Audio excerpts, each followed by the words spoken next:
Very good morning everyone. आज का हमारा उपविषय है सच्ची मित्रता।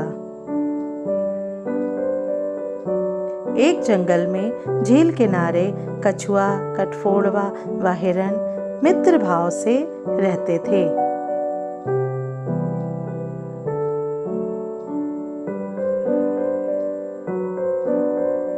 एक दिन एक शिकारी ने उनके पैरों के निशान देखकर उनके रास्ते में पड़ने वाले पेड़ पर एक फंदा लटका दिया और अपनी झोपड़ी में चला गया। थोड़ी ही देर बाद हिरन मस्ती में झूमता हुआ उधर से निकला और फंदे में फंस गया। बचाओ! वह जोर से चिल्लाया।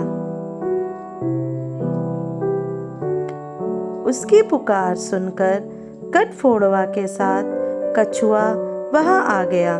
कठफोड़वा कछुए से बोला, मित्र, तुम्हारे दांत मजबूत हैं, तुम इस फंदे को काटो, मैं शिकारी को रोकता हूँ। कछुआ फंदा काटने में लग गया। उधर कठफोड़वा शिकारी की झोपड़ी की तरफ उड़ चला। उसने योजना बनाई कि जैसे ही शिकारी झोपड़ी से बाहर निकलेगा वह उसे चोंच मारकर लहूलुहान कर देगा। उधर शिकारी ने भी जैसे हिरन की सीख सुनी, वह समझ गया कि वह फंदे में फंस चुका है और वो झोपड़ी से बाहर निकला।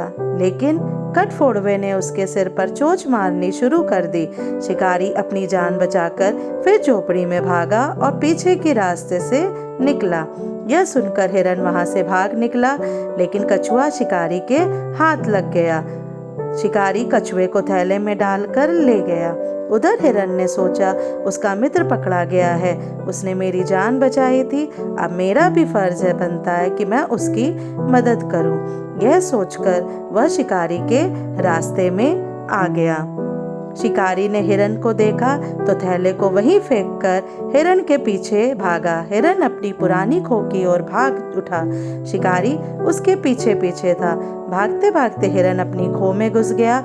उसने सोचा, एक बार शिकारी इस खो में घुस गया तो उसका बाहर निकलना मुश्किल हो जाएगा। थोड़ी ही देर में शिकारी खो के पास पहुंचा।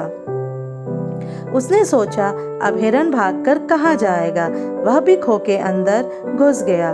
खो के अंदर भूल भुलैया जैसे रास्ते से शिकारी उन रास्तों में भटक गया। हिरन दूसरे रास्ते से निकलकर थैले के पास जा पहुंचा और कछुए को आजाद कर दिया। उसके बाद वे तीनों मित्र वहां से सही सलामत निकल गए। तो इस कहानी से हमें यह सीख मिलती है कि मित्रता की परख मुसीबत के समय ही होती है। मित्रता का खाली दम नहीं बनना चाहिए, बल्कि समय पर उसे सिद्ध भी करना चाहिए। Thank you.